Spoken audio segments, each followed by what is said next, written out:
জনাব মুহাম্মদুর রাসূলুল্লাহ সাল্লাল্লাহু আলাইহি ওয়াসাল্লামের জীবনী আলোচনা আজকে থেকে শুরু হয়েছে।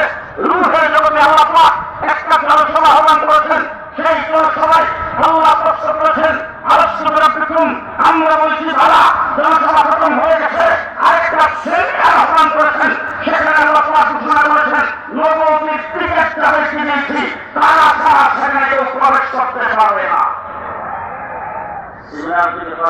বিষয়বস্তু কালে লেখা থাকে কিনা, আলোচনা কে করবেন সেটা লেখা থাকে কিনা, কাজ ছাড়া যদি কেউ প্রবেশ করতে পারে পারে আদম থেকে মুহাম্মদ রাসূলুল্লাহ সাল্লাল্লাহু আলাইহি ওয়াসাল্লাম পর্যন্ত আল্লাহ রাব্বুল আলামিন ডাকেন, ওই আখাদাল্লাহু মিসাকাল নবিয়্যিন লামা আতাইতুকুম মিন কিতাবিন ওয়া হিকমা।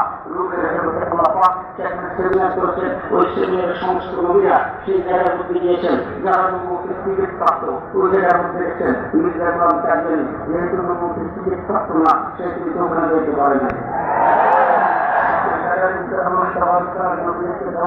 সেই জায়গায় নবীদের সামনে আলোচনা করবেন একমাত্র আল্লাহ। আলোচ্য বিষয় হল নবী মুহাম্মদুর রাসূলুল্লাহ হলেন একমাত্র সাধারণ নবী।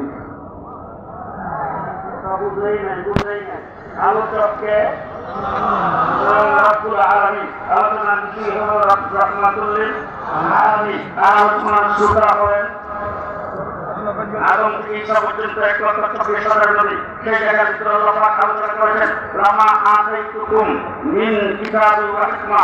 ওলামায়ে কেরাম এখানে বসে আছেন। লামা আতাইতুকুম মিন কিতাবিন ওয়া হিকমা, আদম থেকে ঈসা পর্যন্ত সমস্ত নবীদেরকে আল্লাহ তাবারক ওয়া তাআলা ডাকিয়েছেন। ডাকিয়ে বলেছেন, লামা আতাইতুকুম মিন কিতাবিন ওয়া হিকমা, মিন কিতাবিন ওয়া হিকমা।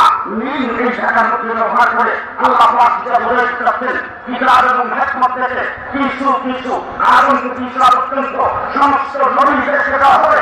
নবীদের পরে সুন্নাত আদম রাসূল, আল্লাহর নবী, বিশ্ব নবী, রাসূল হিসাবে আমি আল্লাহ তাকে খেতাব দিয়েছি। তিনি পৃথিবীতে আগমন করবেন, তিনার মাধ্যমে আমি আল্লাহ পাক ঘোষণা করবো, ইন্না আ'তাইনা কাল কাউসার আল-ইয়াওমা আকমালতু দীনাকুম। আজকের দিনে 1400 বছর আগে মুহাম্মদুর রাসূলুল্লাহ আগমনের হয়ে হয়েছেন। আগমনের সঙ্গে শুরু করে ঈসা আলাইহিস পর্যন্ত দিনের কিতাবের হিকমতের কিছু কিছু উপদেশ দিয়েছি। মুহাম্মদুর রাসূলুল্লাহর মাধ্যমে দিন কমপ্লিট করে দিয়েছি।